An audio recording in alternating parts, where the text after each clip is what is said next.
Hello 12th class. I welcome you on साया commerce classes.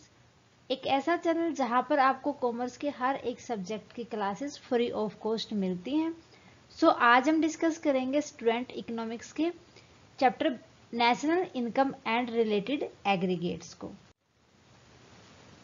Students, आज की class रहेगी हमारी ओनली जितने भी नेशनल इनकम से रिलेटेड बेसिक कंसेप्ट होते हैं उनसे रिलेटेड।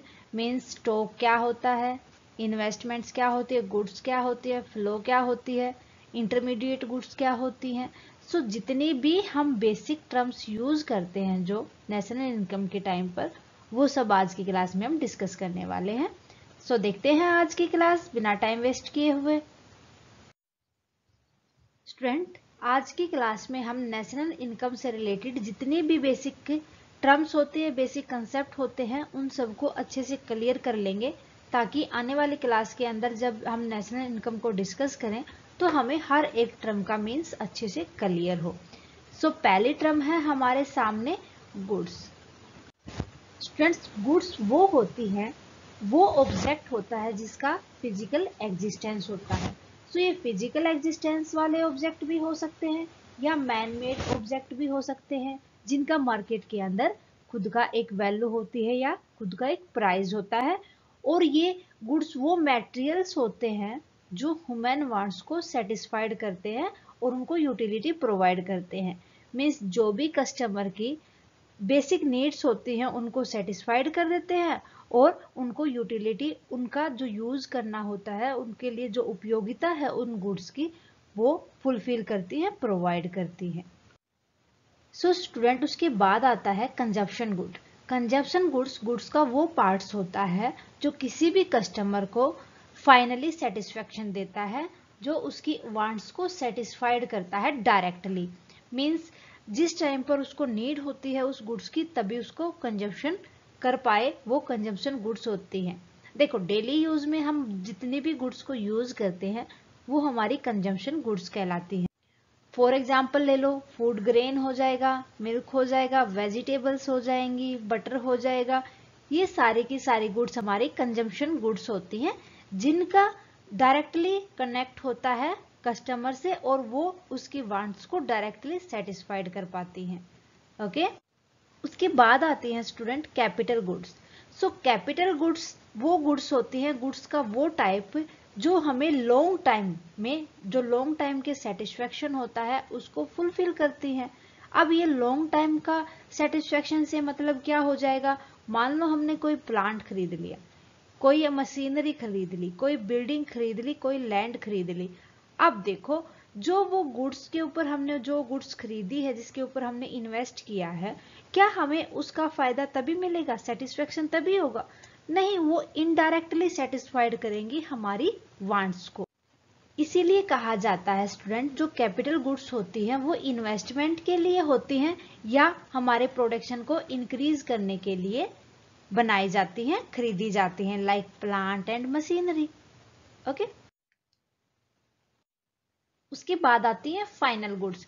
स्टूडेंट, फाइनल नाम से आपको पता चलता है कि जब कोई भी कस्टमर अपने फाइनल यूज के लिए या फाइनल इन्वेस्टमेंट के लिए किसी भी गुड्स को परचेज करता है, उससे उसकी वांट सेटिस्फाइड होती है फाइनली कंजम्पशन से, वो होती है फाइनल गुड्स। जो फाइनल गुड्स होती हैं, अब उनके बीच में कोई ऐसी प्रोसेसिंग या ट्रांसफॉर्मेशन स्टेज नहीं बची हुई, मीन्स इनका इंटरमीडिएट नहीं बचा हुआ, ये फाइनली यूज करने के लायक बन गई हैं, तो उनको फाइनल गुड्स कहा जाता है। फिर आती है इंटरमीडिएट गुड। इंटरमीडिएट गुड्स को वर्क इन प्रोसेस भी कहा जाता है। मीन्स ऐसी गुड्स जो अभी प्रोसेसिंग के अंदर है, वो हमारी इंटरमीडिएट गुड्स कहलाती हैं। इन गुड्स को हम as a raw material use करते हैं फॉर फर्दर प्रोडक्शन के लिए, या इनको रीसेल के लिए हम यूज करते हैं, वो हमारी इंटरमीडिएट गुड्स होती हैं। जो इंटरमीडिएट गुड्स होती हैं वो डायरेक्टली किसी भी मैनकाइंड की या किसी भी कंज्यूमर की नीड्स को सेटिस्फाइड नहीं करती, लाइक लॉयर, चार्टर्ड अकाउंटेंट। अब ये देखो, लॉयर की अगर हम बात करें तो क्या वो डायरेक्टली हमारी नीड्स को फुलफिल कर पाएगा? नहीं, पहले वो अकॉर्डिंग टू लॉ सारे के सारे प्रोसेस करेगा। मान लो एक बिजनेस के ऊपर कोई केस है, तो कोई केस है तो ये तो है नहीं कि केस चला और उन्होंने लॉयर को फोन किया, लॉयर ने उसी टाइम पर उनका सॉल्यूशन कर दिया। नहीं, वो थोड़ी सी प्रोसेस करेगा, उसके बाद वो देखेगा क्या वो कोर्ट तक है केस या फाइनली ऐसी जो दोनों के बीच सेटलमेंट करके कंप्लीट हो सकता है। सो ये सारी की सारी जो प्रोसेस होती है, जो अंडर प्रोसेसिंग होती हैं चीजें, वो हमारी इंटरमीडिएट गुड्स कहलाती है। ठीक है, लॉयर और चार्टर्ड अकाउंटेंट जो हमारे सीए होते हैं, उनको एज ए एग्जाम्पल हम कंसिडर करके चलते हैं। तो इससे एक ही बात समझनी है आपको, जो लॉयर होता है वो इंटरमीडिएट गुड्स क्यों माना जाता है, एग्जाम्पल क्यों लिया गया है, क्योंकि वो एक फर्दर प्रोसेस के अंडर ही काम करता है। इसी तरीके से जो सीए होते हैं वो भी ऑडिटिंग को अंडर प्रोसेस करते हैं। ठीक है, और वो जो अंडर प्रोसेस करते हैं वो फाइनल गुड्स तक पहुंचने के लिए, मींस फाइनल रिजल्ट तक पहुंचने के लिए ही यूज हो पाते हैं।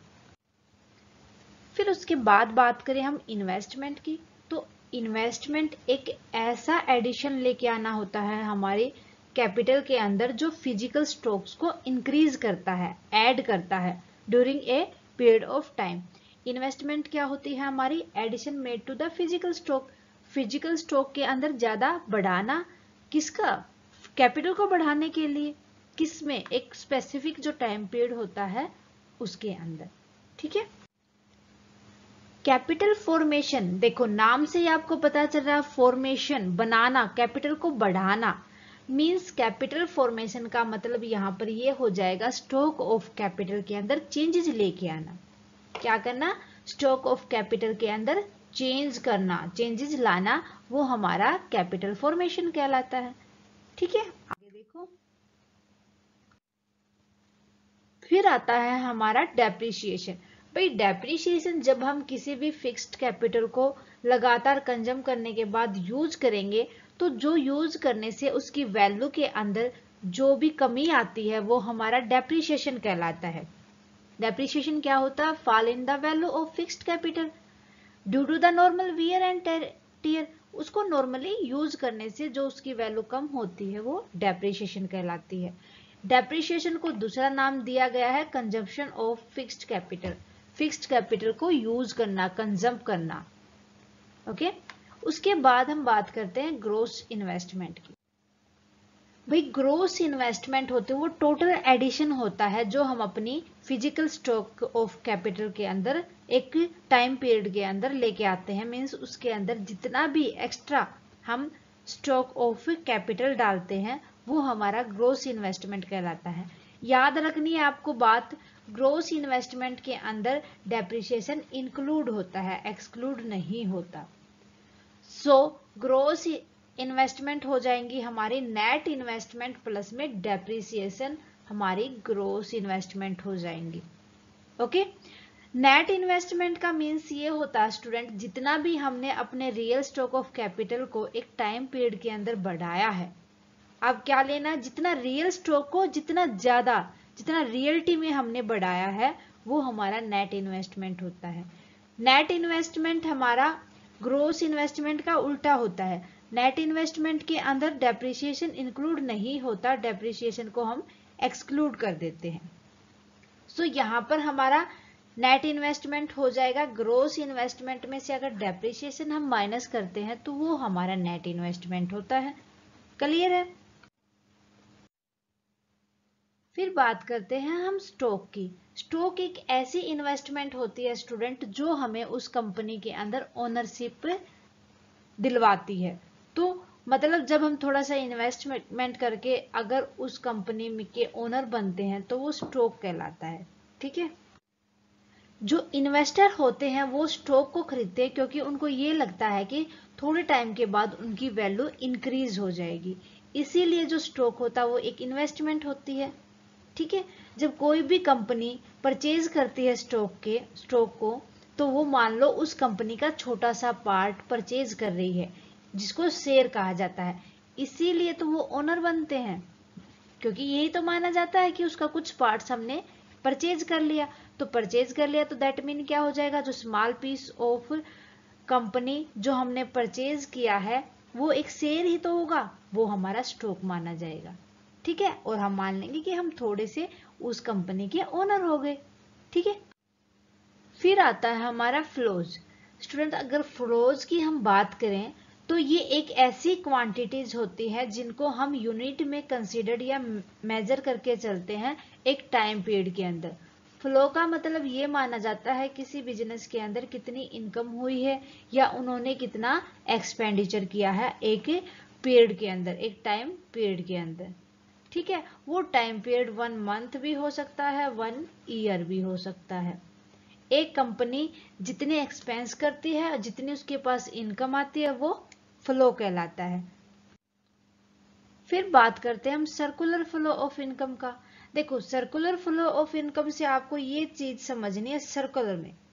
ठीक है, जिसका हमें यही ना पता चले कि गुड्स और सर्विसेज का फ्लो कब हुआ और उसका एंड कब हुआ, जब हमें हमारे पास न तो एंड पॉइंट हो और न ही हमारे पास बिगनिंग पॉइंट हो किसका, फ्लो का। मीन्स कोई भी गुड्स और सर्विसेज जो बिजनेस के अंदर आई है या जो बिजनेस से गई है। ठीक है, अगर हमें यही नहीं पता कि वो आई कब थी और वो गई कब थी, तो ये कंडीशन होती है हमारी सर्कुलर फ्लो की, जो किसी भी इकोनॉमी को फंक्शनिंग में हेल्प करती है। ठीक है, उसको अच्छे से फंक्शन करने में हेल्प करता है सर्कुलर फ्लो।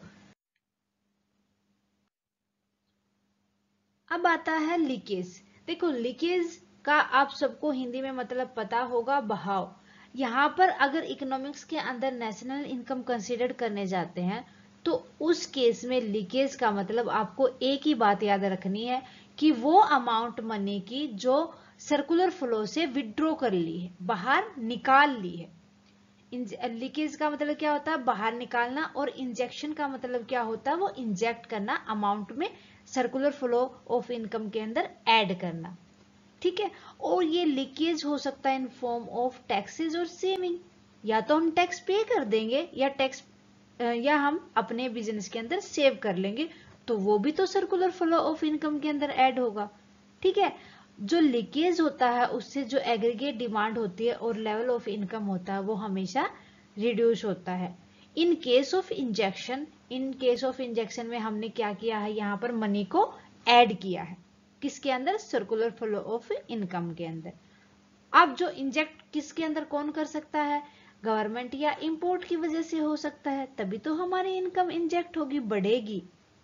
सो इस वजह से जो हमारी एग्रीगेट डिमांड है वो भी इंक्रीज होगी और लेवल ऑफ इनकम है वो भी इंक्रीज होगा। ओके, सो ये थे हमारे मेन जितने भी बेसिक कंसेप्ट थे।